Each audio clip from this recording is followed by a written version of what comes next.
આજે ભાવનગર શહેરના પશ્ચિમ વિધાનસભાની વિસ્તારમાં ગલીએ ગલીએ સભાઓ, મિટિંગો, રાત્રિ મિટિંગો ચાલુ થઈ ગઈ છે. ડોર ટુ ડોર પ્રવાસો ચાલુ થઈ ગયા છે.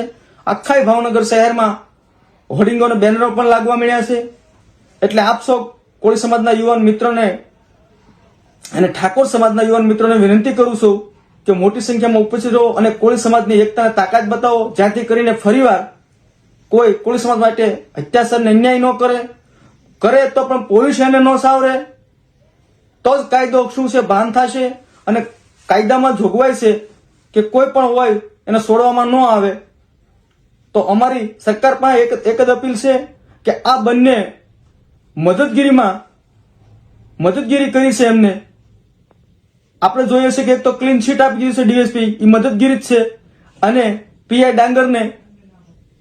ડાંગરને બધી જ ખબર હોવા છતાં નામ ન લીધું અને 27 દિવસ સુધી આ કેસ લંબાણો.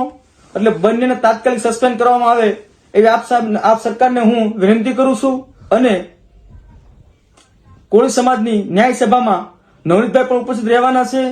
અને એક મહત્વની વાત એ કરું કે એ ન્યાય સભાની અંદર જેમને આ દુર્ઘટના બની ત્યારે પડદા પાછળ કામ જેમને કર્યું છે ને એ તમામ મિત્રો ત્યાં હાજર રહેવાના છે.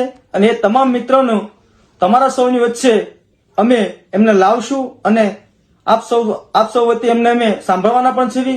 અને પડદા પાછળથી રહીને મહત્વની ભૂમિકા ભજવનાર કોળી સમાજના ઘણા બધા રાજકીય આગેવાનો હતા, બિન રાજકીય આગેવાનો હતા, કઈ ને કઈ સરકારી ક્ષેત્રોમાં કામ કરતા હતા, પણ કોળી સમાજ માટે અત્યારે પડદા પાછળ રહીને કામ કર્યું છે.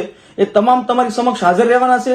તો આપ સૌ કોળી સમાજને અને ઠાકોર સમાજના યુવાન મિત્રોને અને વડીલ બંધુઓને વિનંતી કરું છું કે મોટી સંખ્યામાં ઉપસ્થિત રહો. વંદે માતરમ, ભારત માતા કી જય, જય જય ગુજરાત, જય કોળી સમાજ.